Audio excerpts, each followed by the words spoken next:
উপদেষ্টাদের চরিত্র অনেকের কাছে প্রকাশিত হয়ে গেছে, তারা কে কোন দলের সাথে প্রভাব বিস্তার করছে। বিএনপি ভাবছে যে প্রশাসনে জামাতমনা যে লোকগুলো আছে তাদেরকে বিশেষ বিশেষ জায়গায় হয়তো সরকার অবস্থান নিচ্ছে, এবং একটা কমিটি গঠন করা হয়েছিল। তো তাদের অনেকের শ্রেণী চরিত্র বের হয়ে গেছে, অনেকে জেনে গেছে কে কোন দলে, এমনিতে তারা কোনো না কোনো দলের সমর্থনে এসেছে। বিএনপির আরেকটা দাবি সেটা হচ্ছে যে বিভিন্ন স্কুলগুলোতে কমিটি পরিবর্তন করা হচ্ছে। এই সরকার পরিবর্তন, নতুন সরকার আসার পর অলরেডি ওই কমিটিগুলো পরিবর্তন হয়ে গেছে। এই স্কুলগুলো হচ্ছে যেই সমস্ত জায়গায় ভোট হবে, এই ভোট কেন্দ্রগুলোতে আবার কমিটির একটা নিয়ন্ত্রণ থাকে।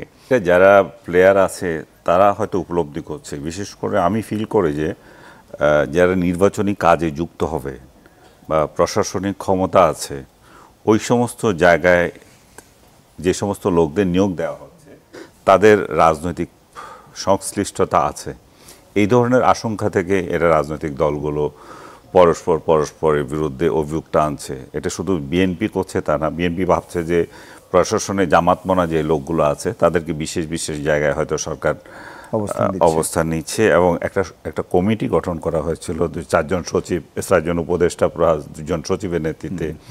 বিএনপি সেটা নিয়ে প্রধান উপদেষ্টার সাথে বৈঠক করে প্রধান অভিযোগ করেছে এটা যাতে না হয়, এবং কারণ তারা দেখেছে সেখানে হয়তো সংখ্যাগরিষ্ঠতা ভিত্তিতে এমন আছে যে জামাতমনা লোকদেরই নিয়োগ পাওয়ার বেশি সম্ভাবনা আছে। তো প্রধান উপদেষ্টা তখন তাদেরকে আশ্বাস দিয়েছেন যে এটা তিনি স্বয়ং দেখবেন।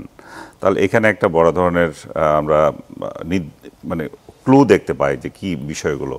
বিএনপির আরও 2-1টা অবজারভেশন আছে যেটা প্রধান উপদেষ্টাকেও তারা বলেছে, হয়তো কতগুলো মিডিয়ায় আসেনি, আর কতগুলো তারা ইলেকশন কমিশন বলেছে। আরেকটা যে অভিযোগটা প্রধান, সেটা হচ্ছে অভিযোগ না, তারা দাবি জানিয়েছে যেটা ইসলামী ব্যাংক সহ জামাত নিয়ন্ত্রিত আরও যে সমস্ত প্রতিষ্ঠান আছে তাদের কর্মকর্তারা যাতে ইলেকশন প্রসেসে যুক্ত না হয়। এটা একটা ভীতিকর বিষয়, কারণ তারা মনে করে যে এই লোকগুলো দলীয়ভাবে নিয়োগপ্রাপ্ত, দলীয় দৃষ্টিকোণ থেকে তাদেরকে নিয়োগ দেওয়া হয়েছে। সো তারা ন্যাচারালি তারা তাদের দলের জন্য সার্ভ করবে এবং ইলেকশনে ইঞ্জিনিয়ারিংয়ে তারা হয়তো ভূমিকা রাখবে। আর আপনি যে অভিযোগের কথা বলছেন যে পরস্পর অনাস্থার যে বিষয়টা, এটা তো সবসময় হয়ে এসছে।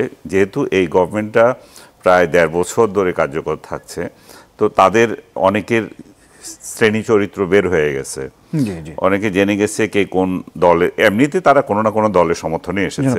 বলছিলাম সেটা হচ্ছে বিএনপি তার কনসার্ন প্রকাশ করেছে প্রধান উপদেষ্টার কাছে, বিশেষ করে আমলারা যাতে এখানে প্রভাব বিস্তার, বিএনপি না এনসিপি থেকেও আমি আসছি সেখানে, আমলারা যাতে না করতে পারে।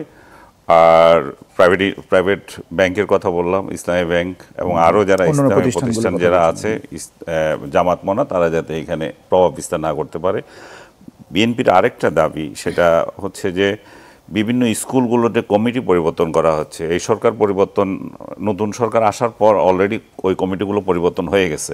এই স্কুলগুলো হচ্ছে যেই সমস্ত জায়গায় ভোট হবে, এই ভোট কেন্দ্রগুলোতে আবার কমিটির একটা নিয়ন্ত্রণ থাকে। সেই জায়গাতে যাতে নতুন করে আবার পরিবর্তন না হয়, সেটাও বিএনপির ডিমান্ড আছে। জামাতও ঠিক একই স্টাইলে আমলাতান্ত্রিক যে বিষয়গুলো আছে, আমলাতন্ত্রে বিএনপি সমর্থক যারা আছে তারা যাতে প্রভাব বিস্তার না করে, 2-4 জন হয়তো ডিসির ক্ষেত্রেও তাদের অবজারভেশন আছে, সেটা বলেছে।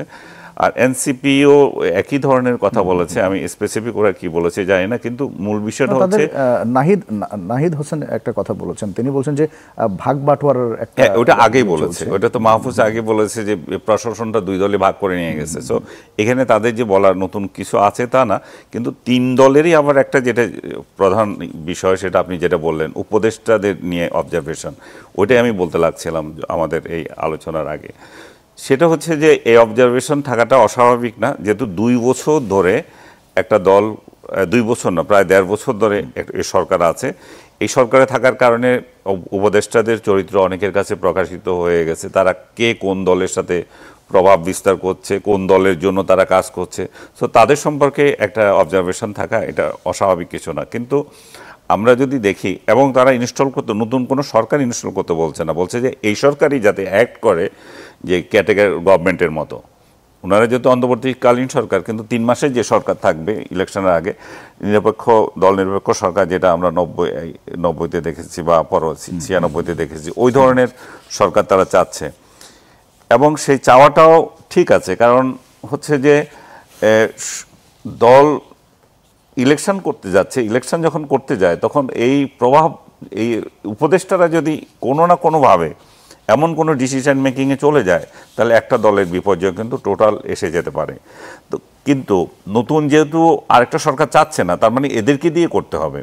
আর এদেরকে দিয়ে করতে হলে এদের সরকারকে অনেক সতর্ক থাকতে হবে যে এদের এমন কোনো ভূমিকা যাতে প্রভাব বিস্তার না করে। বিশেষ করে দুই উপদেষ্টার সম্পর্কে বেশি বলা হয়, আসিফ মাহমুদ আর একজন মাহফুজ, ওরা রাজনীতি করবে এরকম এক ধরনের চিন্তা ছিল।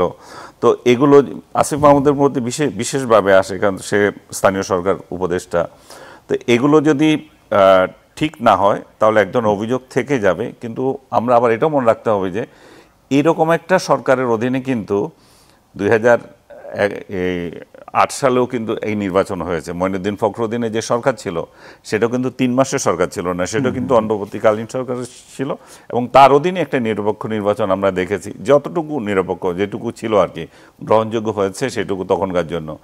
এখনকারও যে পরিস্থিতি বিরাজ করছে, আমরা চাই যে একটা নির্বাচন এমনই হোক যেটা সবাই স্যাটিসফাইড হয়, বিশেষ করে গ্রহণযোগ্য, সবার কাছে স্যাটিসফ্যাকশন না হতে পারে, কিন্তু যারা পার্টিসিপেট করছে তাদের কাছে অন্তত স্যাটিসফ্যাকশন হোক।